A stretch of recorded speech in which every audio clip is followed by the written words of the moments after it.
जब मुनिराज इतने स्वरूप में निमग्न रहने पर भी ज्ञान ध्यान तपो रक्ता तपस्वी सा प्रशस्यते।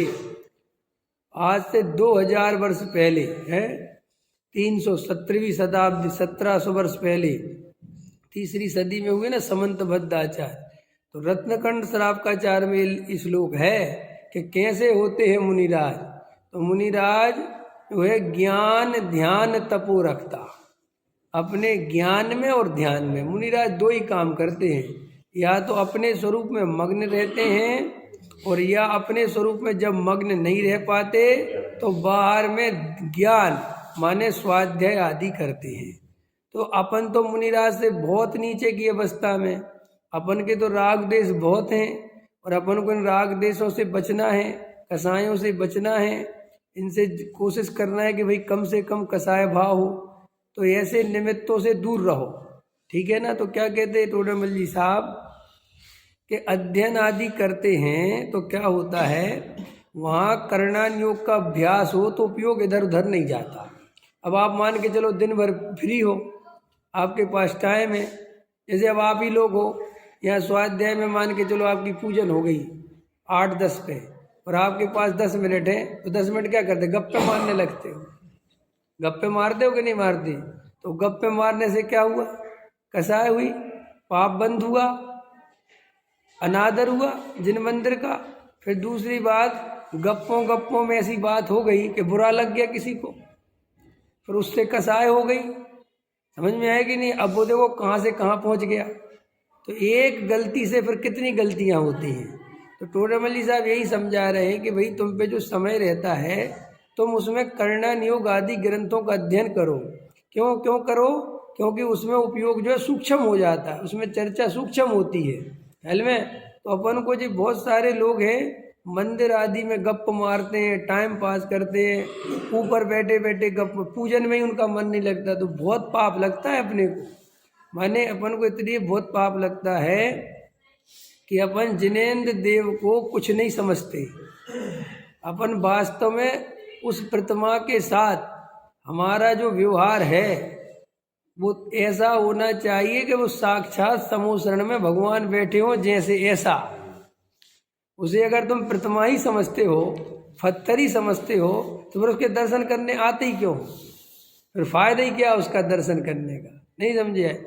जब अगर उसके साथ तुम कुछ उसकी कीमत ही नहीं करते, तुम वो भगवान के सामने खड़े हो और कोई आया तुम उसकी तरफ देखने लगते हो और वहीं बात करने लगते हो, वहीं गप मारने लगते हो, तो इसका मतलब तुम भगवान को वास्तव में जड़ी समझते हो, तुम वास्तविक भगवान नहीं समझते। कि क्यों? कि अभी तुम्हें कई बड़े ऑफिसर के सामने खड़ा करते, कोई बड़े नेता के, तो तुम ऐसी बात कर सकते थे वहाँ और तुम्हारा करने का मन करता, क्या करते?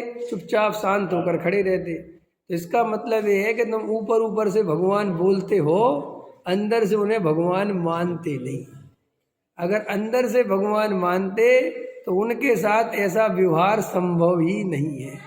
ख्याल में आया कि नहीं आया? ये जो अपन मंदिरों में बहुत सारे लोग राजनीति करते रहते हैं, लड़ाई झगड़े करे, क्या इस बात की निशानी है कि भगवान के प्रति इनका कोई श्रद्धा नहीं है, भगवान के प्रति कोई श्रद्धा नहीं है। तो यहाँ टोडरमल जी साहब कहते हैं कि वहाँ करणान योग का अभ्यास हो तो उस विचार में उपयोग लगाता है। क्यों लगाता है? कि भाई व्यर्थ के राग आदि से बचूंगा। यह विचार वर्तमान में भी राग आदि घटाता है।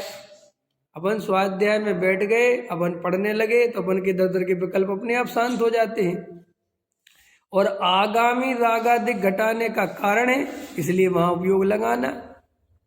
जीव कर्मादिक के नाना प्रकार से भेद जाने, उनमें रागादिक करने का प्रयोजन नहीं है, इसलिए रागादिक बढ़ते नहीं हैं। वीतराग होने का प्रयोजन जहाँ तहाँ प्रकट होता है, इसलिए रागादि मिटाने का कारण है।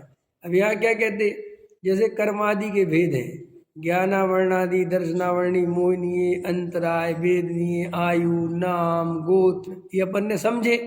फिर अपन ने ये समझा कि भाई ज्ञानावर्णी कर्म कैसे बनता है, दर्शनावर्णी कर्म कैसे बनता है, अपन ने सब उसकी डिटेल जानी। तो इससे राग आदि बढ़ेंगे कि राग आदि घटेंगे? जैसे देखो ज्ञानावर्णादि कर्म कैसे बनता है, ये सब तत्वार सूत्र में चर्चा है ना कि भाई कैसे कैसे बंद होता है। तो कैसे होता है कि किसी के ज्ञान के कार्यों को रोकना।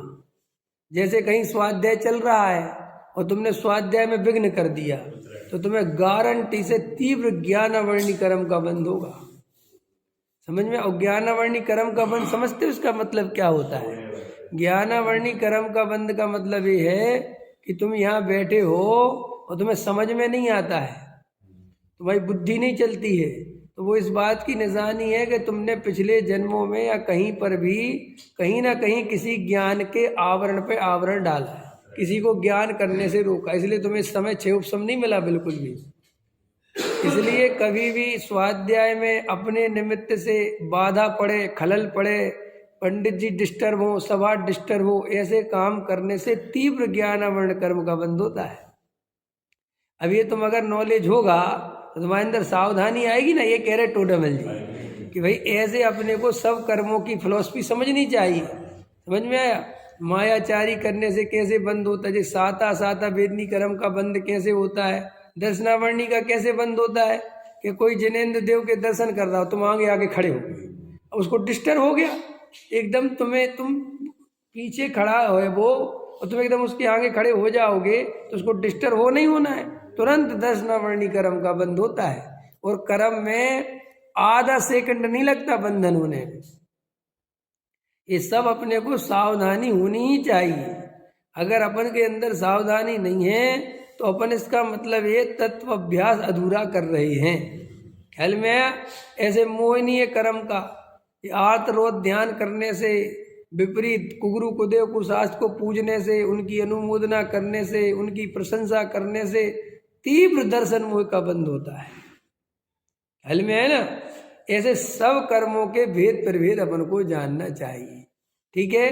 तो टोडामल जी ये कह रहे हैं कि अगर आप थोड़ा कर्मादि के भेद भी जानोगे तो तुम्हारे राग आदि बढ़ेंगे नहीं, तुम्हारे अंदर राग आदि घटेंगे। अभी अपन बिना सोचे समझे देखो ना, कोई पढ़ रहा है, मत पढ़ो, बाद में पढ़ लेना। समझ में? जबकि कोई काम नहीं है, व्यर्थ की उसकी पढ़ाई रोक दी। वो स्वाध्याय कर रहा है जबरदस्ती, ऐसे होता है ना, मंदिर में स्वाध्याय कर रहा कोई बढ़िया ऊपर बैठ के और तुम तेज तेज पूजा पढ़ने लगे। अब सीधी सी बात में तेज तेज पूजा क्यों पढ़नी भैया? है हमारे भगवान वो वाली तो बात है नहीं। क्यों है? क्या बोलता है कबीरदास? क्या है?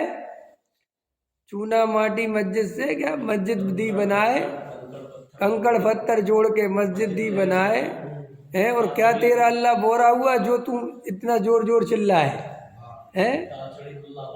हाँ हाँ, ये देखो सुनील जी को आधा बहुत है, पुराने श्रोता है मेरे। हाँ नहीं, आधा बहुत नहीं, अच्छे छे उपसम है इनका, छे उपसम अच्छा है।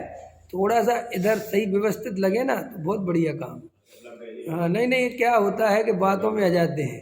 देखो क्या कह रहा हूँ मैं कि भाई तुम अपने भगवान कोई पूजन स्वाध्याय का तो पता है वो कितनी शांति से कर रहा है, और तुम बिना सोचे समझे तेज तेज मंदिर में जा रहे हो, घंटा बजा रहे हो। अरे भाई अपन हिंदू थोड़ी हैं कि हमें घंटा बजाना है।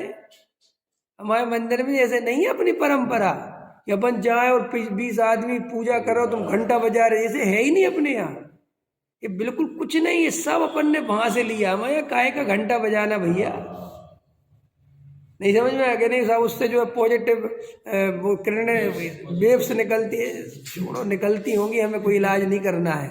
हमारे भगवान को देख के अपन इतने पॉजिटिव हो जाते हैं कि और पॉजिटिव की जरूरत नहीं है। हमारे ऐसे थोड़ी बैठे हमारे भगवान कि हमें कोई डर लगेगा भगवान को देख के, ऐसे आंखें खाड़ के देख रहे। अरे हमारी तो वीतराग मुद्रा है, और वीतराग मुद्रा वाले भगवान तो हमें इतनी शांति देते, समता भाव देते हैं कि हमारे अंदर पॉजिटिव की धारा बहने लगती है। ये तो जो अन्नमति है ना, उनके यहाँ पे सब इस तरीके के हैं। एक सच्ची घटना है, अखबार में छपी थी। एक ने अपने यहाँ एक देवी का फोटो लगा रहा था, वो चंडालन देवी कौन सी देवी है जिसमें वो ऐसे मुंड का वो है, समझ गए?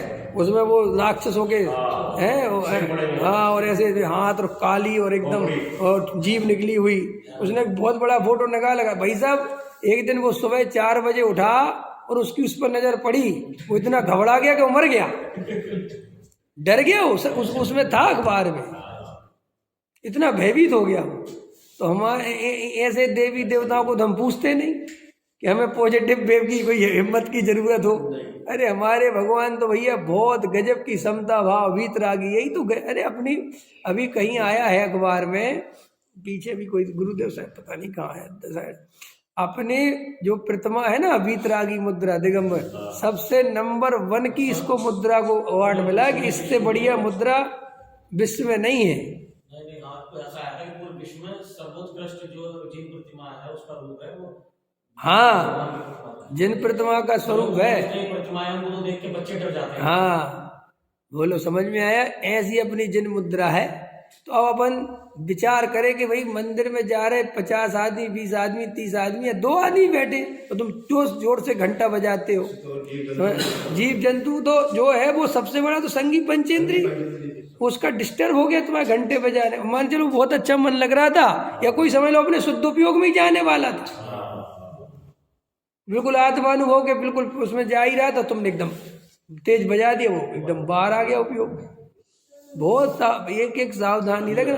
हमारे मुनिराज देखो इतनी सावधानी रखते हैं कि बैठते उठते जरा से भी पीछे से बिल्कुल परिमार्जन करे बिना 1 सेकंड नहीं बैठते। हमारे मुनिराज ऐसे नहीं है जैसे जो अभी वर्तमान में बहुत से कुगुरु दिखाई देते हैं, न उनकी चाल सही, न तरीके सही, न उनको। अरे हमारे मुनिराज तो बहुत बहुत अंदर से विचारशील, कोई किसी को तकलीफ नहीं होनी चाहिए, डिस्टरबेंस नहीं होना चाहिए। ऐसे नहीं होते मुनिराज कि पूजन चल रही हो एकदम आगे आ जाए, एकदम खड़े हो जाए और जनता वहां से दौड़ के यहाँ आ जाए, ऐसे नहीं करते। समझ में आया? बहुत शांत रहते हैं, तो पता नहीं चलता कब दर्शन करके निकल जाए।